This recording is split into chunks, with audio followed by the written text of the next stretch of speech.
Hello, Karen here from Soulful and Wild, and we're going to talk about tarot card rituals today. Now, you're probably aware that I am a mad tarot lover, and I've been reading the tarot for about 30 years. Actually, it's 30 years this year, and I've been involved in spiritual things for, well, before then, really, as many of us have, yeah. But today, talking about some sacred rituals that we can do with the tarot. Now, I guess the thing is, working with the tarot is a spiritual practice from my perspective, not so for everybody. It's a little bit like some people who are artists treat their paints and the process of the creation of an artwork like a spiritual undertaking. And for me, reading the tarot is the same. So a lot of this is about intention. So I'm going to try and fit in 3 different rituals that you can do. We'll see how we go time-wise. Now, the first one may sound a little simple, but it is not a mundane thing, a daily tarot card practice. So I'm going to describe to you how I think this can be done and made a sacred practice or a sacred ritual, if you will. Now, I don't know if you have ever been into an old church or an ancient cathedral. If you do go into a place like that where people have prayed and honoured God and taken their woes and their hopes and their dreams, and sat with those in silence and in prayer, you don't wander into a place like that. It has its own energy, its own vibration, and when you enter into it, you move into that space yourself. And I would suggest that when you do your daily tarot card practice and you make that a ritual, that you enter into it the same way that you would if you entered into an ancient cathedral, with a sense of reverence, yeah? You're not going to walk in there, stomp, stomp, stomp with your muddy old gumboots and your dirty, top on. You're going to go in clean, clear, with that real sense of reverence is probably the best word to use. So there are so many benefits to a daily tarot card practice, and you can just make it part of your life, right? So I recommend that you have a very special tarot deck that you use for that. If you've just got one deck, then, you will use that for everything. But if you happen to have a collection of tarot decks because you've caught the bug, and it is a bug, it's kind of a fun bug, but, you might end up 50 before you know what's happened to you. You might choose to have one deck in particular that you use for this practice, and you might keep it in a special place. Perhaps you have a special table that you turn into kind of like an altar, or your sacred place where you can build that energy of communing with spirit, just the way you would if you were sitting on a particular cushion if you did a meditation on a daily basis or went to church for prayer. So with that right headspace, with the right energy, you are going to shuffle your cards, boom, boom, boom. And I recommend that you drop the deck into 3 piles, moving towards your left. Boom, boom, boom. And then you put those piles back together into one, but you put them in a different order, so you're sort of mixing it up a bit. Then cut the deck in half, and then allow your awareness to be drawn to one pile or the other, and use that pile to select your card from. And that pile that you choose, I'd spread the cards face down on your table or your altar, and either allow your hand to run above the cards and just be drawn to one in particular, or you might scan with your eyes across the cards, and one card will draw your attention, and that's the one that you choose. And of course, before you select the card, you're holding that thought in your mind, or you might actually say it out loud. What wisdom is available to me today? And then choose the card. Or what teaching? You can actually fine tune this a little bit to suit yourself. But I think they're quite nice ones. What wisdom can I be shown today, or what wisdom can I be given today? I'd suggest that you have your own tarot journal, a special book, and once you've selected the card, give yourself a few minutes, a space in which to do this, and look at that card and just sit with it. Take a couple of breaths, perhaps. You might actually, that's a really great idea. If you take 3 lovely deep breaths, not too deep, you don't want to hyperventilate, but 3 lovely, deep, naturally deep breaths, perhaps before you ask the question and choose the cards. That's probably the nicest thing to do. What it does is it creates space for this new information to come in. And so take your breaths, then select, ask the question, then select the card, and then you are tuning into the card. And you can just allow your eyes to fall to the image and just notice what comes up to meet you. And you might get one particular symbol from within that card really jumps out to you first. So pay attention to that. And as you sit with it, just for a few moments, allow whatever is there to come. All right? You don't have to turn this into a great big thing, but be still with it and allow the card to speak to you. You notice the color, any particular symbols there, what's the picture about? And you might get a sentence or two, you might get a lot more. You may just get one word.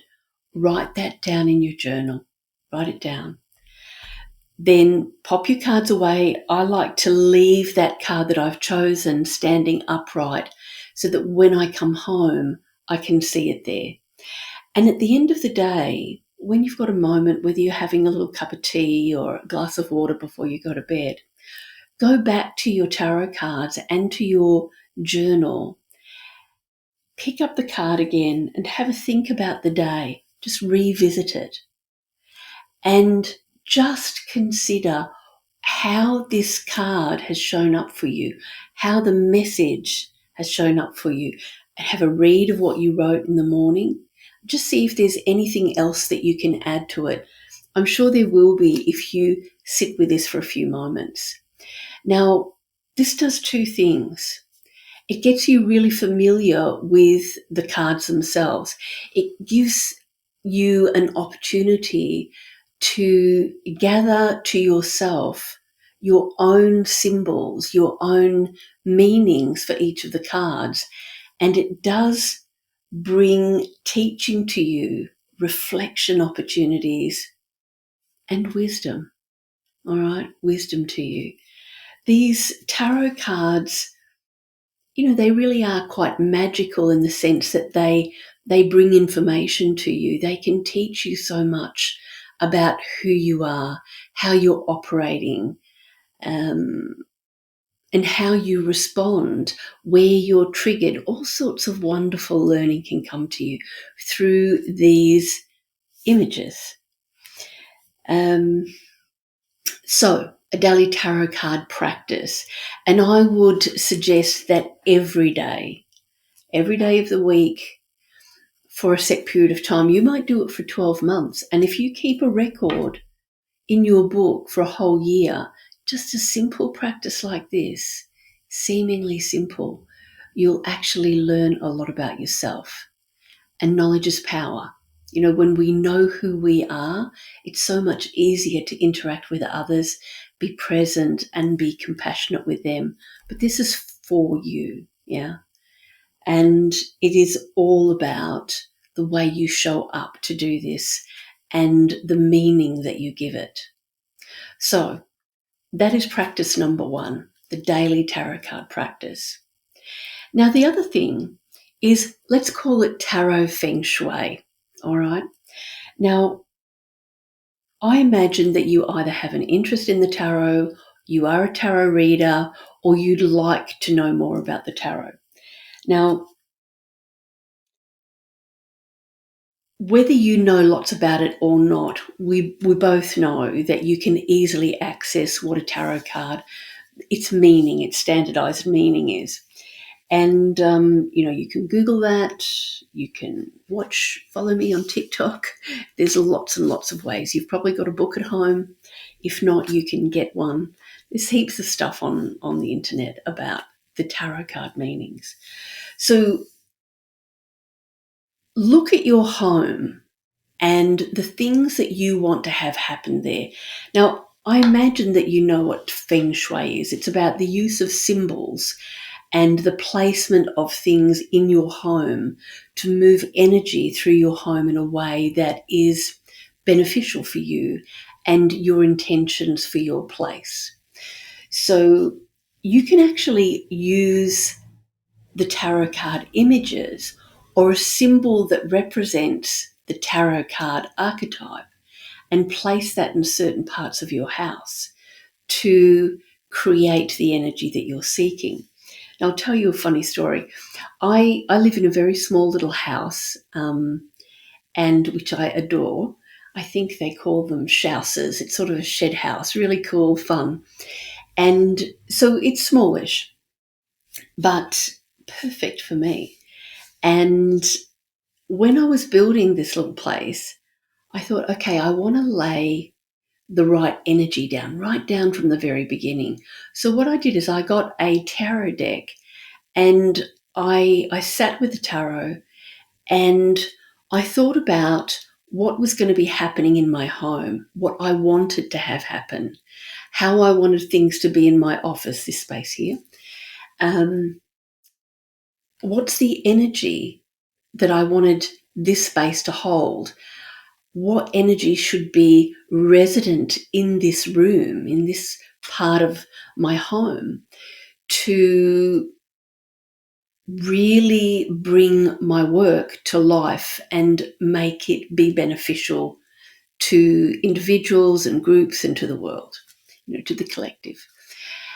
So I had to think about that, and I thought about all the different cards, what it could be, and then I actually consulted the tarot in the traditional way. I asked the question after shuffling the cards and really being in the right space, and I selected a card. And so I did that for each area of the house. So, for example, in the kitchen, I chose the sun card because the sun is about health and vitality and energy and joy. And I thought that is the perfect energy for me to have in the kitchen area.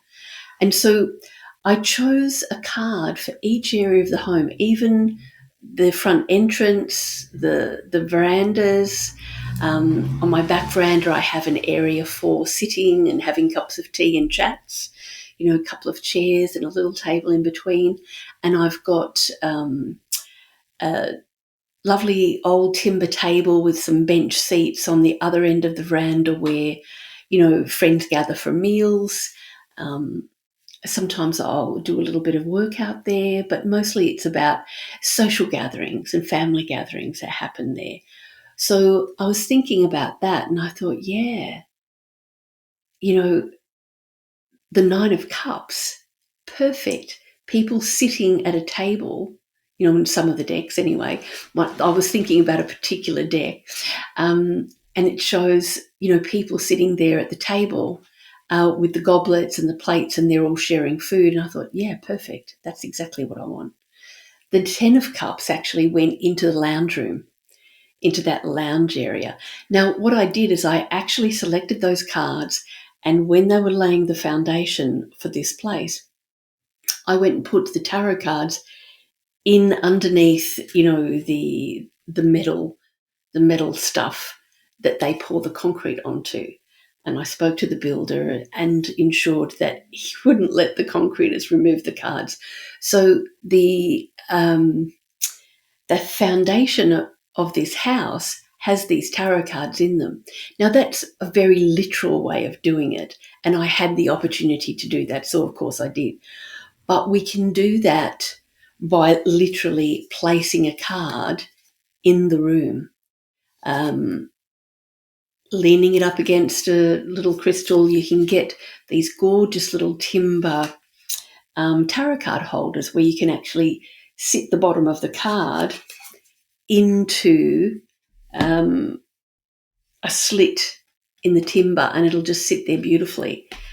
The other thing that you can do is you can look at your tarot card and pick out a particular symbol. For example, with this one, the Temperance card, you could put two vases, two bud vases, or two goblets on a bench or a windowsill as a representation of the tarot card. So tarot feng shui, why the heck not? I mean, not everybody wants to have a poster of a tarot card or have one stuck on the wall or the back of the door or something. So there's a lot of different ways you can do that. But what that does do is it brings the energy that you're seeking to really have emanate through the space into the space in a very practical, literal way.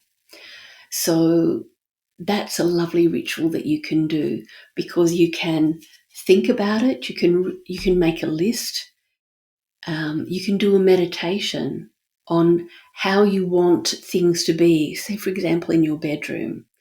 If you want beautiful sleep, if you want intimate lovemaking happening in that room, then you might choose something like the Lovers. I've got a gorgeous painting on the wall in my bedroom. It is not the Lovers card. I've got that in the foundation. But on the wall, I've actually got a painting above the bed that shows a man and a woman laying down next to each other, relaxing against a haystack. It's a famous painting. I can't remember what it's called now. And they're just reclining together on this haystack. The work has been done, so it's rest time. You can do it in that way. And they are obviously a couple, so that's a wonderful one to do.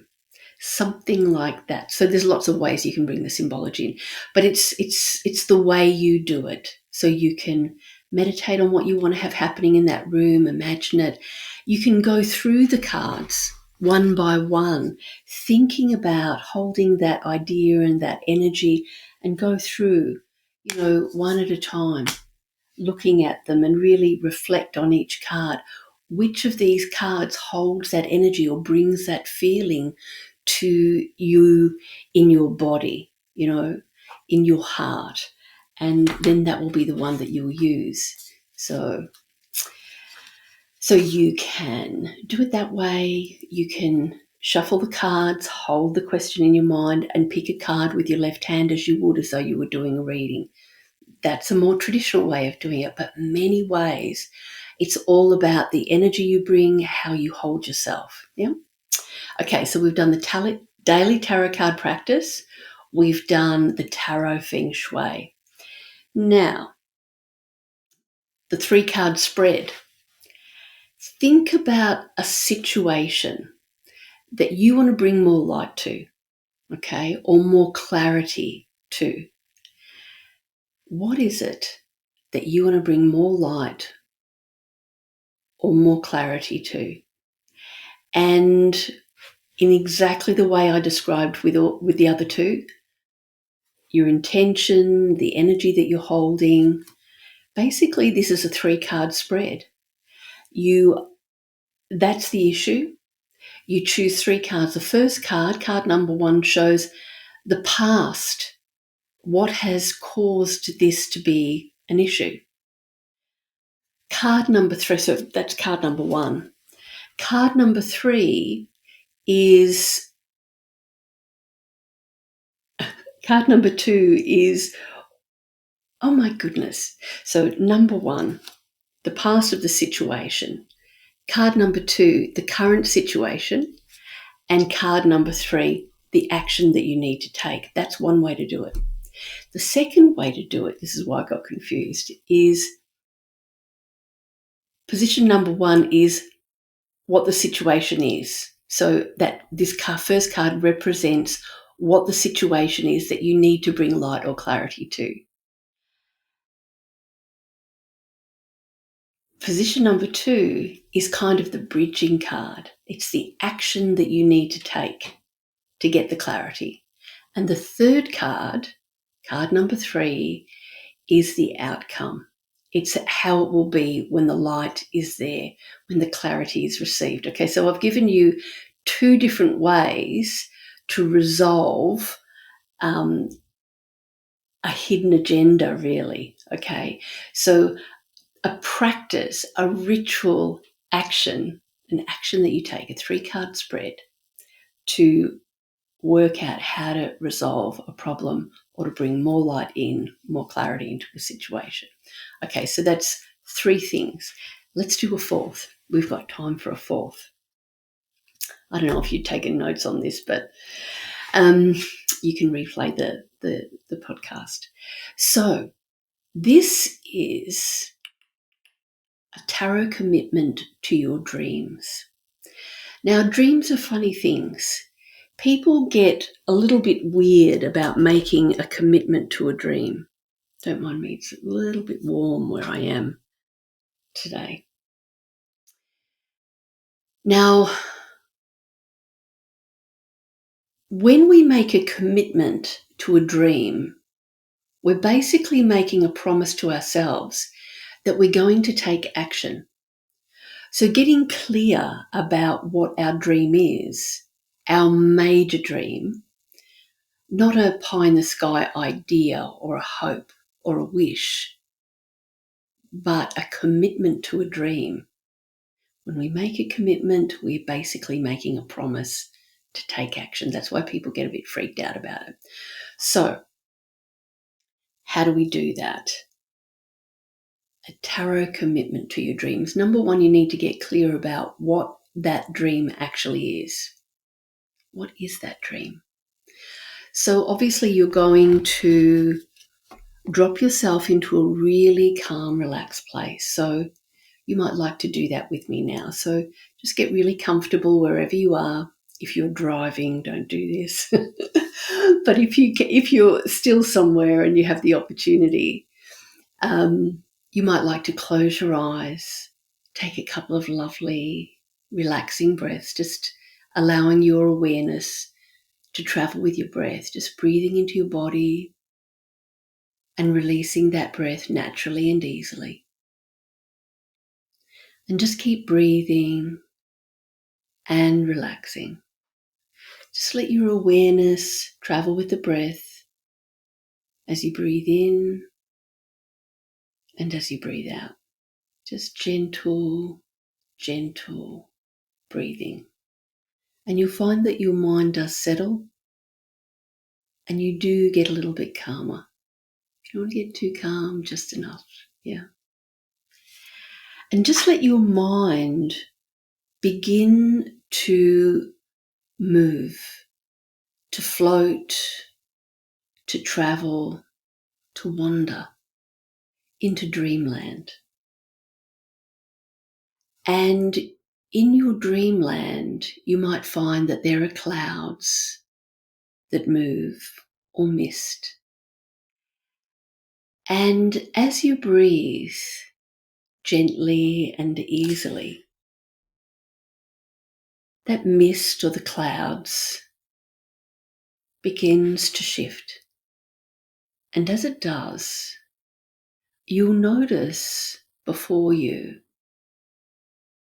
some scenarios. And if you look over that way, you'll see a particular scenario, a certain idea, a concept, or a dream. And then allow your awareness to move in a different direction and notice what you notice there. And you can just do this for a few more breaths allowing different scenes to come into your awareness. Keep breathing and relaxing. And as you do, just allow your attention to be drawn more fully towards one of those scenes. The one that has more colour,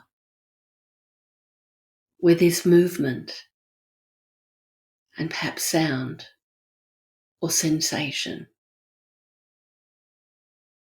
And as that becomes more evident to you, begin to notice the details around that scene. And as you notice more and more details, it will become clear to you that this is the dream that you can make a commitment to for now. And as that settles within you, you can just let your breath continue to move into your body and out. Just notice that you're relaxed. And when you're ready, just very gently open your eyes. So you've identified in a very gentle, easy way a scenario representative of your dream. The dream for now, because dreams can change. As more information becomes present, you can change your mind. More information sometimes will make you do a lane change. You haven't gone off the highway, you've just changed lane perhaps. But for now, you've got your dream is clear, your scenario that you're going to commit to. So get your tarot cards, shuffle them in the normal way, and ask yourself, how many cards do I need to get more information about my dream? And you might choose 3. You might get a different number. Whatever number you get, you're going to choose those cards. Turn them up and look at them. Sit with them. Notice them. Pay attention. And record them in your tarot journal. Yeah. Now, the important thing is the cards that come next. And these are the cards that are action-oriented, because there is no commitment until action is taken, right? So you're going to choose a number of cards. The first one is, what is the first action I need to take to move this dream into reality? And choose a card. What is the first action I need to take? Turn the card over, write it down in your journal, and sit with that. Make a little note of what comes to you. What is the action I need to take to bring this into reality? The next card is, in what time frame do I need to take this action? You will get something from the card. And even if you don't get it straight away, write down what you get, because you can revisit this. The third card, the next one, so we've got what action I need to take, in what time frame do I need to take that, and the third one is, what will the outcome be if I do these 2 things? Okay, and depending on what your outcome card is, you may or may not need to choose some more cards. So this is obviously a moving feast. You can respond to this. And, rituals are not solid things. They can be But we don't live in a black and white world. We don't live in this static world. So we've talked about 4 different ritualistic things to do with the tarot cards. The first is a daily tarot card practice. We make it sacred by our intention, how we do it. We've done the tarot feng shui for your home. We've done the 3-card spread and a tarot commitment to your dreams. Now,